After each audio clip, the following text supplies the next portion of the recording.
Bang Karni, di Twitter dan grup WA rame ini sedang ditunggu orang ini. Meskipun ini mungkin sampai pagi jam, ini kan udah mau jam 12. Mau sahur kita Pak. Ya, mau sahur. Begini, saya bicara 3 hal pendek aja.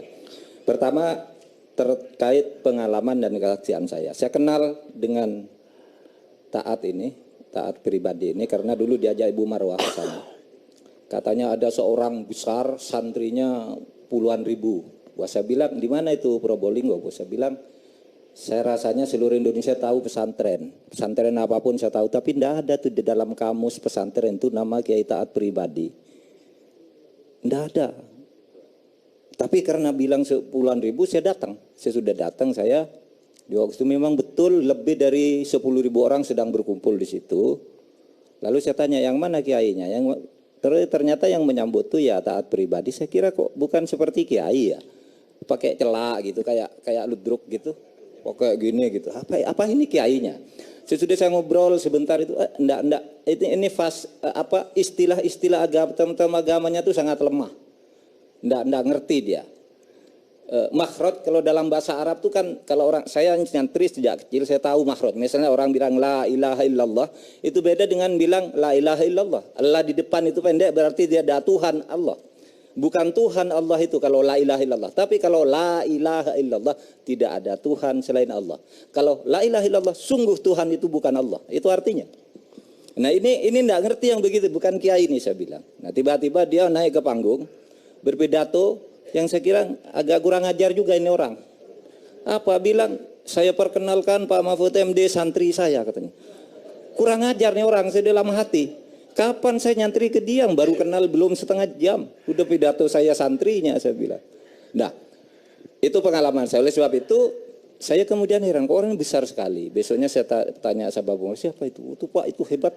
Bisa menggandakan uang, menggandakan dan mengadakan bagi saya itu sama. Itu sama-sama tindak pidana. Menggandakan itu artinya membuat palsu di luar plafon maksimal yang ditentukan oleh negara. Mengadakan kalau asli itu berarti memindah dari tempat penyimpanan yang sah. Itu juga pidana. Pidana, dua-duanya pidana. Menggandakan asli palsu itu pidana. Itu kalau betul yang menyaksikan tadi betul pernah merasa lihat, dia pasti terlibat. Harus diperiksa. Harus diperiksa. Jadi tidak ada penggandaan, menghadirkan, pengadaan itu sama. Artinya secara hukum tetap itu melanggar undang-undang perbankan, undang-undang keuangan. Bahwa uang itu ada batasnya dan tidak boleh ditambah. Kalau boleh menambah seperti itu, oh iya tiap hari negara bisa buat uang sendiri dong. Kalau lebih dari itu. Kenapa harus orang boleh mengandalkan? Satu, itu hukumnya. Yang ketiga gini, saya ingin meluruskan posisi. Begini ya, mudah-mudahan nanti para kiai ini menjelaskan. Kegaiban itu di dalam Islam itu memang ada. Surat yang pertama bagi orang yang bertakwa itu pertama alladzina yu'minuna bil ghaib. Orang yang percaya kepada yang maha gaib Allah dan semua kegaiban-kegaiban yang diciptakan. Jadi kegaiban itu ada. Maka dalam surat yang pertama turun alladzi al-iqra wa rabbukal akram alladzi 'allama bil qalam, itu artinya bacalah dengan nama Tuhan yang Maha Agung yang telah mengajarkan manusia dengan kalam. Kalam itu rasionalitas dan metodologi seperti diajarkan Bu Marwah tadi. Jadi Islam itu mengajarkan rasionalitas yang sangat tinggi. Semua yang sangat rasional harus. Maka penemu-penemu lahir dalam Islam. Tapi juga ayat berikutnya. Allamal insana ma lam ya'lam. Mengajar manusia juga yang tidak ada metodologinya, tidak masuk akal, itu ada.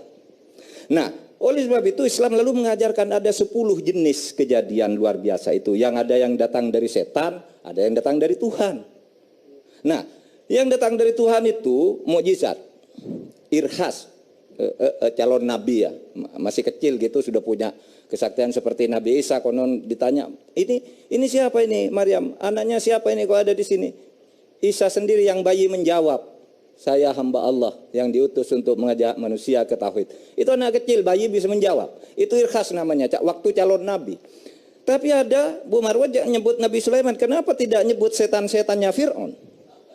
Kan kejadian gaib juga. Iya kan? Ntar dulu nanti dijawab. Inilah yang harus kita adu. Iya nanti dijawab. Kebenaran ini saya katakan sudah terjadi zaman Galileo. Iya. Persis. Ayo masyarakat karena sekarang era media, ini kasihan atau mungkin sekaligus seluruh rakyat kita ikutkan, tapi nggak apa-apa. Iya, ya, Jadi oke. jangan kita mengklaim bahwa saya benar, saya tidak mengatakan itu. Iya, maksud Ayo saya. kita lakukan proses Nah, pencarian maksud saya bersama. begini, Itu loh contohnya Pak Mahfud. setiap hadir di televisi itu contohnya selalu Nabi Sulaiman. Padahal di Al-Quran juga ada cerita tentang Fir'aun dan ular-ular sihirnya itu. Nah, makanya kita buktikan bersama. Jadi itu yang datang dari setan, ada yang datang dari Tuhan. Saya gitu. kalau sudah datang dari setan atau jin, dari awal saya berhenti. Ya, Makanya kita buktikan. Kita- Tapi kita nah, gitu. teruskan dulu. ya teruskan dulu. Nah, oleh sebab itu saya kira jangan anggap Islam itu anti. Justru ayat yang pertama tuh mengajarkan kegaiban, tetapi itu sesudah yang rasional itu. Ada kegaiban untuk melemahkan manusia, bahkan kalau di Indonesia kan gampang, itu sudah ada buku tentang santet, ada Deddy Corbuzier misalnya tuh menulis judul berita utama Kompas halaman 1 seminggu yang akan datang diletakkan di atas suruh jaga ke orang, betul Kompas di situ keluar, tapi bisa saja orang curiga paling Deddy itu nelpon ke Kompas gitu kan. Tapi mari yang ada di depan kita, misalnya sekarang di Samarinda itu ada orang bernama Nur Saidah itu yang tumbuh kawat dari perutnya. Selalu saya contohkan manusia kawat itu sampai hari ini kan masih hidup, sejak tahun 83 tumbuh kawat kan. Tetapi dokter juga tidak tahu ini penyakit apa gitu. Itu kan keajaiban juga. Orang bisa mengecek sekarang rumahnya di Samarinda masih ada nih Nur Saidah nih. Kawatnya tumbuh setiap 6 bulan dibawa ke rumah sakit dipotong. Ketika ditanya ke dokter apa ini? Kawat benar. Kok tidak mati? Gitu.